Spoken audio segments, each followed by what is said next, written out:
फर्जी पीर की असली कहानी। इस वीडियो को मुकम्मल देखें और लाजमी शेयर करें। पीर साहब का इस्तिकबाल। पीर साहब जिंदाबाद, पीर साहब जिंदाबाद, पीर साहब जिंदाबाद, पीर साहब जिंदाबाद, पीर साहब जिंदाबाद, पीर साहब जिंदाबाद, पीर साहब जिंदाबाद, पीर साहब जिंदाबाद, पीर साहब जिंदाबाद, पीर साहब जिंदाबाद, पीर साहब जिंदाबाद, पीर साहब जिंदाबाद, पीर साहब जिंदाबाद, पीर साहब जिंदाबाद, पीर साहब जिंदाबाद, पीर साहब पीर साहब की खिदमत कुछ इस तरह से।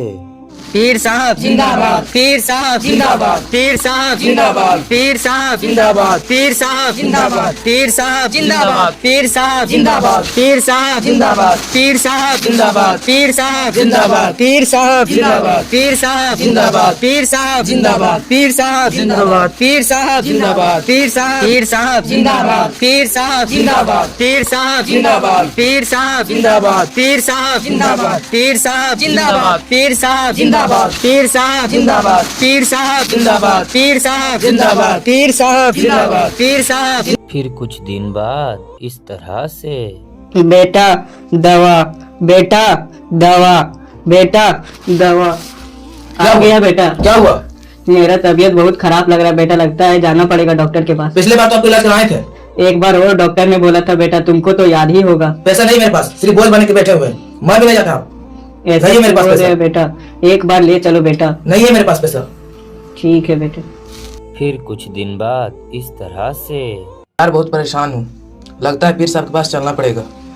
पीर साहब मैं बहुत परेशान हूँ। पीर साहब कुछ कर दीजिए। पीर साहब ऐसे बैठो बैठो बैठो।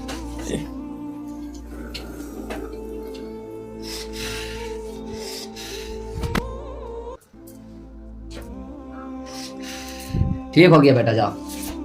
फिर सुना। एक जरूरी पैगाम सुने जरूर। यही है हमारे मुआशरे की कहानी। एक पीर की इज्जत इस तरीके से की जाती है, आप जब परेशान होते हैं तो आप पीर के पास जाते हैं, 500,000 रुपया दे करके आते हैं। और एक बाप जब कहता है कि मुझे अस्पताल लेके चलो, मेरे लिए दवाई ला के दो, तो तुम्हारे पास पैसा नहीं है। यह है हमारे मुआशरे की असल हकीकत, यही है सच्चाई। तो इस वीडियो को ज्यादा से ज्यादा शेयर करें उन लोगों तक जो लोग अपने माँ बाप की इज्जत नहीं करते, पीरों के चक्कर में पड़े रहते हैं। याद रखिएगा, सावधान हो जाएं, फर्जी पीरों से सावधान रहें। ये सिर्फ आपको लूटेंगे और लूट करके बड़ी बड़ी गाड़ियों में घूमेंगे आप ही के पैसे से। इसीलिए आप अपने माँ बाप की इज्जत करें, आप यहाँ भी कामयाब होंगे और मरने के बाद भी कामयाब होंगे।